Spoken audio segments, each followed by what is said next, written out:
కవిత గారు జైలు నుంచి రావడానికి అవకాశం ఉందంటారా? ఆవిడ మీద కదండి. ఇప్పుడు కాకపోతే 2 నెలలకు 3 నెలలకు 4 నెలలకు వస్తుంది కదా. Complete charge sheet trial start అయినాక కూడా ఏదైతుందో ఒకటి సార్, దాంట్లో ఆమె పాత్ర ఉంది, ఏమాత్రం అనుమానం లేదు. పాత్ర ఉంది 100% పక్కా పక్కా. రిటైల్లో లేదు, హోల్సేల్లో ఆమె పర్సంటేజ్ ఉంది. షీఈ్ ద మెయిన్, దాంట్లో ఏమాత్రం అనుమానం లేదు. అది కూడా ఈరోజు అహంకారము, అహంభావము, కరప్షను, కుటుంబ పాలనే కదా. ఆయన ఏం చెప్పాడు తెలంగాణ గురించి ఇచ్చినప్పుడు? తెలంగాణ సాధనమైన అధ్యాయము, తెలంగాణ వచ్చిన తర్వాత దళితుడు ముఖ్యమంత్రి, తలైన నరుకుంటా కానీ నేను ఏదైతుందో మాట తప్పనని చెప్పాడు. నేను మియా బీబీ, నాకు పావుషేరు బియ్యం చాలు, నా కొడుకు బిడ్డ అమెరికన్ చెప్పాడు. కుటుంబ పాలన చేసిండు. ఈ రోజు పోల్చుకుంటాడు భారతదేశ చరిత్రలో, ఇండియన్ హిస్టరీలో. ఇది వెరీ ఇంపార్టెంట్ దుర్గాప్రసాద్ గారు, వెరీ ఇంపార్టెంట్. ఇండియన్ హిస్టరీలో ఇప్పటి వరకు ఏ ప్రాంతీయ పార్టీ కానీ జాతీయ పార్టీ కానీ నా కుటుంబ సభ్యులు తీసుకురామని ఏ పార్టీ చెప్పలేదు. ఎవరు అడగకున్నా కేసీఆర్ గారు గ్రామ్ఫోన్ రికార్డు లెక్క 1000 అరిగిపోయిన గ్రామ్ఫోన్ రికార్డు లెక్క 1000 సార్లు 2001 నుంచి 2014 వరకు, 14 అంటే దాదాపు 9, 10, 11, 12 వరకు నేను నా కుటుంబ సభ్యులు రారు రాజకీయాల్లో అని చెప్పి, అటువంటిది దళితుడు ముఖ్యమంత్రి అని కుటుంబ పాలన చేశాడు. ఈ రోజు కంపేర్ చేస్తాడు. సార్, నెహ్రూ క్యాబినెట్ లో ఇందిరాగాంధీ గారు మంత్రి ఉందండి? లేదు. ఇందిరాగాంధీ గారి క్యాబినెట్ లో సంజయ్ గాంధీ కానీ లేకపోతే మన రాజీవ్ గాంధీ గారు ఉన్నారా? లేరు కదా. రాజీవ్ గాంధీ గారి క్యాబినెట్ లో వాళ్ళ కుటుంబ సభ్యులు ఎవరు ఉన్నారా అండి? కితండి అరుణ్ నెహ్రూ గారు బంధు కావచ్చు. అటువంటిది నువ్వు ఆ కుటుంబం లేదంటది. 1991లో సోనియా గాంధీ గారు డైరెక్ట్ ప్రైమ్ మినిస్టర్ అయ్యే అవకాశం ఉంది కదా. 240 సీట్లు కదా, ఏఎస్సీ అధ్యక్షురాలు, నో డిస్ట్రిబ్యూట్ కదా. 2004లో యూపీఏ చైర్మన్ గా అవకాశం ఉండే కదా. 2009లో 98లో డిఫర్ అయ్యాడు శరద్ పవార్, అయ్యి పార్టీ పెట్టాడు. బట్ 2009లో రాహుల్ గాంధీ కానీ సోనియా గాంధీ వాళ్ళు ప్రధానమంత్రి కాలే కదండి, క్యాబినెట్ లో లేరు కదండి. వాళ్ళని కంపేర్ చేస్తాం. దేశ స్వాతంత్రం కోసం చేసి ప్రాణత్యాగాలు చేసి ఆత్మ బలిదానం Rajiv Gandhi and Indira Gandhi. Motilal Nehru highest paid barrister sir. ఆయన ఈ రోజు లక్షల కోట్ల రూపాయల ప్రాపర్టీస్ వాళ్ళ దేశానికి అంకితం చేసిందండి. వాళ్ళని గవర్నమెంట్ ఇల్లు ఖాళీ చేస్తే ఇవాళ సోనియా గాంధీ గారికి సొంత ఇల్లు లేదండి. Own house. ఇవాళ ఇందిరాగాంధీ గారి కోడలు సంజయ్ గాంధీ, మరి మేనకా గాంధీ మొన్న ఓడిపోయారు సార్. ఓన్ హౌస్ లేదండి ఇప్పుడు ఆమెకు ఉండడానికి బయట. సో అటువంటి వాళ్ళని పోల్చుకుంటావు. ఏ రాజకీయ party, regional or national party చెప్పలే. నువ్వు చెప్పావు కానీ ఇంప్లిమెంట్ చేయాలి. నీ క్యాబినెట్ లో నీ మేనల్లుడు, నీ కొడుకు, నువ్వు ఉన్న 17 మందిలో 3 మీరే కదా. ఇంకోడు బంధు గొట్టం, ఎవరు ఆయన పేరేంది, దయాకర్.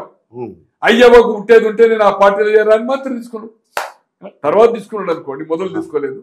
సో కేసీఆర్కి ఏదైతుందో ఇక్కడ బీజేపీ ఆల్టర్నేటివ్ మీకు తెలుసు. విభజన జరిగినప్పుడు అసదుద్దీన్ ఓవైసీ ఏమని ఇచ్చాడు? రాయల్ తెలంగాణ కావాలన్నాడు, అనంతపూర్ కర్నూలు కలవాలన్నాడు.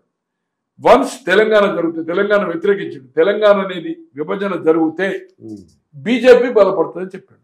ఇప్పుడు అదే కనబడుతుంది కదా సార్ మనకు. 17లో 8 లోక్సభ వచ్చింది కదా సార్. 8 లోక్సభ వచ్చింది కదా. 33-34% ఓట్లు వచ్చింది కదా. డెఫినెట్లీ రేపు రాబోయే రోజుల్లో BJP and Congress. There is no BRS third ఫోర్సే. ఈ రెండింటి మధ్యలో పోటీ జరుగుతుంది. అక్కడ జగన్మోహన్ రెడ్డి గారు కాంగ్రెస్ కనుక ఈ 5 ఏళ్ళు పోరాటం చేస్తే, కాంగ్రెస్ అండ్ టీడీపీ కూటమిలో లుక్కలు జరగచ్చు, అది వేరే సంగతి అనుకోండి. But TDP main is the TDP. కూటమి కంటే important is the TDP and Congress. No Jaganmohan Reddy. Congress పోరాటం చేసి ప్రతిపక్షంలో ఏదైతుందో ప్రతిపక్ష పాత్ర హౌస్ లో లేకున్నా ప్రజల పక్షాన పోరాటం చేస్తే ఖచ్చితంగా కాంగ్రెస్ పార్టీకి అక్కడ భవిష్యత్తు ఉంది. కేసీఆర్ భవిష్యత్తు ఎలా ఉండబోతుంది అంటారు? ఇప్పుడు అందరూ కూడా పార్టీ మారుతున్నారండి, ఎమ్మెల్యేలు అందరూ కూడా. కేసీఆర్ అయితే పార్టీ మారాడు. 39లో నేను అనుకుంటున్నా ఒక బై ఎలక్షన్ పోయింది కనుక 38. ఇప్పుడు వీళ్ళందరూ జైన్ ఏదైతుందో కావడం అనేది న్యాయంగా చెప్పాలంటే అనైతికం. ఈ రోజు ఏదైతుందో మొత్తం మంది 2/3 చట్టం ప్రకారం. అంటే 26 మంది చేరినప్పుడే మెర్జ్ కింద డిసిషన్ తీసుకోవచ్చు. 13 మందిని కాపాడుకున్నంత వరకు కేసీఆర్ కు ప్రమాదం లేదు. అంటే పార్టీ మెర్జ్ 26 పోయినప్పుడు వేరే సంగతి. 13 ఉంటే ఇది పర్ఫెక్ట్. వీళ్ళు ఏదైతుందో హౌస్ రూల్స్ ప్రకారం బీఆర్ఎస్ సభ్యులుగానే రికగ్నైజ్ చేస్తాడు. వాళ్ళు విప్పించినప్పుడు విప్పు ఫాలో అవ్వకపోతే మళ్ళీ డిస్క్వాలిఫై చేయమనొచ్చు. ఈరోజు కేటీఆర్ అంటున్నాడు ఏమని, ట్విట్లో ఇది మాకు 2004 నుంచి చార్జ్ చేసి అనైతికం అంటున్నారు.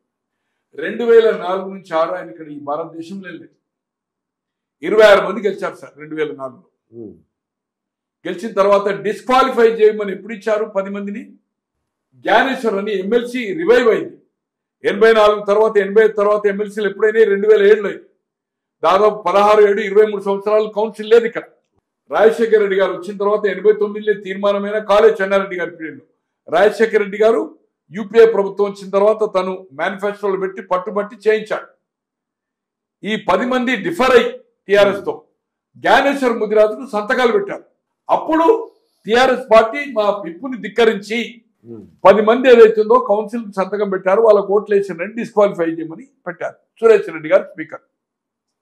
నేను అనుకుంటున్నా 21 రోజు 22 రోజుల నుంచి హియరింగ్ స్టార్ట్ చేశారు వాళ్ళని పిలవడం. అట్లా దాదాపు 16-17 సార్లు ఆ 2 years పిలిచాడు. వాళ్ళే పోస్ట్ పోన్మెంట్ అడిగారు. చివరకు ఒక సందర్భంలో అంటే ఆల్మోస్ట్ ఆల్ షెడ్యూల్ ఇష్యూ అయింది అనుకుంటా, డిస్క్వాలిఫై చేశాడు.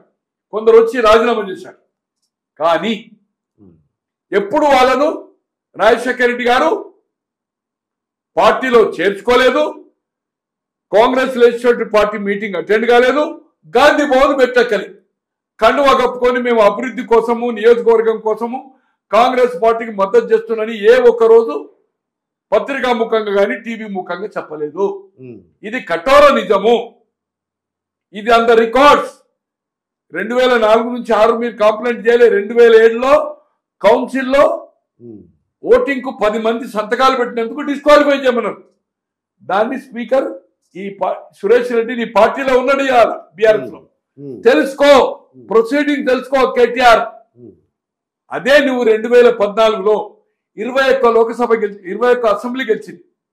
7గురిని తీసుకున్నారు. జానారెడ్డి గారు ఫ్లోర్ లీడర్. 7గురిని, దాంట్లో రెడ్డి నాయక్ మాజీ మంత్రి, Puvvada Ajay and Yadaiah others. But అయినా 14 మంది ఉన్నారు. 12 మంది ఉంటేనే ప్రతిపక్ష హోదా 119 కనుక జానారెడ్డికి ఇబ్బంది జరగలే. టీడీపీ 15 గెలిస్తే 12 మందిని విడతల వారు చేర్చుకున్నారు. శ్రీనివాస యాదవ్ ఇమీడియట్ గా డైరెక్ట్ మంత్రి చేసిన ఆయన ఒక్కడే. ఎవరైతే డిస్క్వాలిఫై చేయమని ఫ్లోర్ లీడర్ గా ఉన్న దయాకర్ రావు స్పీకర్ కు పిటిషన్ ఇచ్చిండు, కోర్టుకు పోయిండు, రాజ్భవన్కి వెళ్ళి బయటకు వచ్చి మీరు కూడా చేరుతారట అంటే